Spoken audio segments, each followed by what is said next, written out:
You're mine, and we belong together. Yes, we belong together for eternity.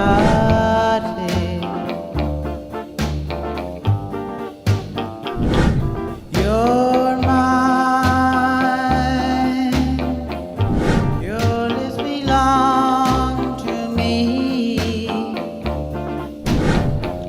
Yes, they belong to only me. For eternity. Nah, di sini saya akan menjelaskan apa itu perencanaan dan proses perencanaan. Perencanaan merupakan proses untuk menentukan tujuan yang akan dicapai, bagaimana, kapan, dan oleh siapa. Ada 4 proses dari perencanaan. Yang pertama, ada menetapkan tujuan. Yang kedua, merumuskan keadaan sekarang. Yang ketiga, untuk mengidentifikasikan kemudahan dan hambatan. Yang keempat, mengembangkan kegiatan untuk mencapai tujuan. You're mine. Nah, kalian udah tahu kan apa itu pengertian dari perencanaan? Nah, pada penasaran gak sih gimana sih perencanaan wilayah dan kota itu di Indonesia? Jadi, perencanaan wilayah dan kota di Indonesia itu terbagi menjadi 4 tahap. Tahap yang pertama itu sebelum kemerdekaan. Jadi, pada masa itu pemerintah dan juga masyarakat belum sadar nih untuk pentingnya tentang perencanaan wilayah dan kota. Kemudian, untuk tahap yang kedua itu pasca kemerdekaan, itu di tahun 1945 sampai 1965. Pada masa ini, pondasi awal perencanaan wilayah dan kota itu mulai dibangun. Nah, pada tahap yang ketiga ini terjadi pada masa Orde Lama, yaitu pada tahun 1966 sampai tahun 1998.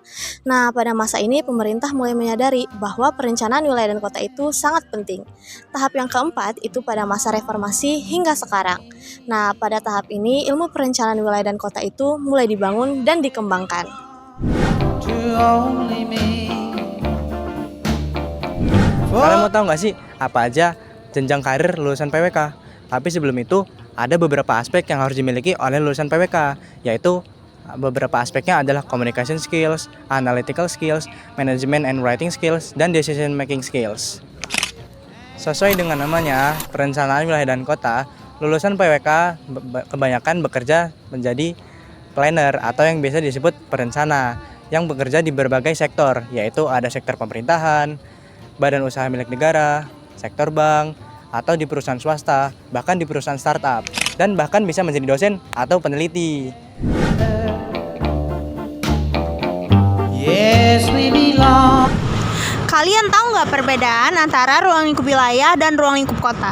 Nah, pada ruang lingkup kota biasanya hanya berfokus ke perkotaan saja, sehingga ruang lingkupnya lebih sempit dan kecil daripada ruang lingkup wilayah. Seperti ini.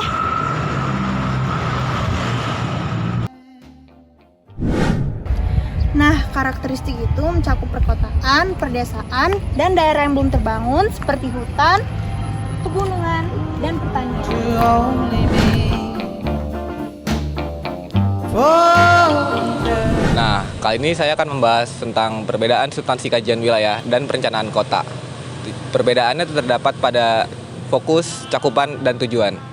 Yang pertama, itu ada substansi kajian wilayah. Fokusnya itu pada unsur esensial suatu wilayah, seperti geografi, demografi, dan juga potensi ekonomi. Cakupannya lebih luas. Itu mencakup interaksi antar elemen pada suatu wilayah. Fokusnya memberikan informasi untuk merumuskan perencanaan sebuah wilayah. Nah, berikutnya itu ada substansi kajian perencanaan kota. Berfokus pada penataan ruang dan pengembangan di dalam kota. Cakupannya lebih spesifik dalam teknis dan juga operasional di dalam kota. Tujuannya menciptakan lingkungan urban yang lebih efisien dan berkelanjutan. Nah, berikutnya saya akan menyebutkan produk-produk perencanaan wilayah dan juga perencanaan kota. Yang pertama itu dari perencanaan wilayah dulu nih. Nah, yang pertama itu ada RT RW, yaitu rencana tata ruang wilayah. Yang kedua ada RPJP, yaitu rencana pembangunan jangka panjang. Yang ketiga itu ada RPJM, yaitu rencana pembangunan jangka menengah. Nah, berikutnya saya akan menyebutkan dari perencanaan kota. Berikutnya ada produk perencanaan kota. Yang pertama itu ada RDTR, yaitu rencana detail tata ruang. Yang kedua itu ada dokumen kebijakan sektor. My baby and you. Nah, isu yang saya ambil adalah pembangunan kota baru. Pembangunan kota baru berada di Kabupaten Lampung Selatan. Diinisiasi pada tahun 2010. Pada tahun 2014 pembangunan ini tidak berjalan lagi. Bangunan yang ada di belakang saya ini adalah salah satu bangunan yang ada di Kota Baru. Dulunya, bangunan ini akan dijadikan kantor pemerintahan Provinsi Lampung. Seiring berjalannya waktu, tanah yang ada di sekeliling pembangunan pun tertutupi oleh lahan singkong yang dikelola oleh warga setempat. Pembangunan Kota Baru pun mangkrak dikarenakan kurangnya anggaran dan pergantian kepemimpinan pada 10 tahun yang lalu. Yes, we belong together. Nah, teman-teman, kenapa sih dari tadi kita mendalami tentang perencanaan wilayah dan kota? Yaitu karena perencanaan wilayah dan kota adalah ilmu yang mempelajari tentang ruang di masa kini dan merencanakannya untuk kebutuhan masa depan. Nah, ruang lingkup yang dipelajari itu mulai dari skala kecil seperti sebuah RT maupun skala yang lebih luas seperti sebuah kota. Nah, mengapa sih kita harus mendalami tentang ilmu perencanaan wilayah dan kota ini? Jawabannya karena ruang dan lahan itu tidak akan bertambah, namun populasi manusia itu terus meningkat. Maka dari itu, lahan dan ruang harus kita kelola dan kita tata dengan baik untuk mencukupi kebutuhan manusia dan manusia yang tinggal tetap merasa nyaman. My baby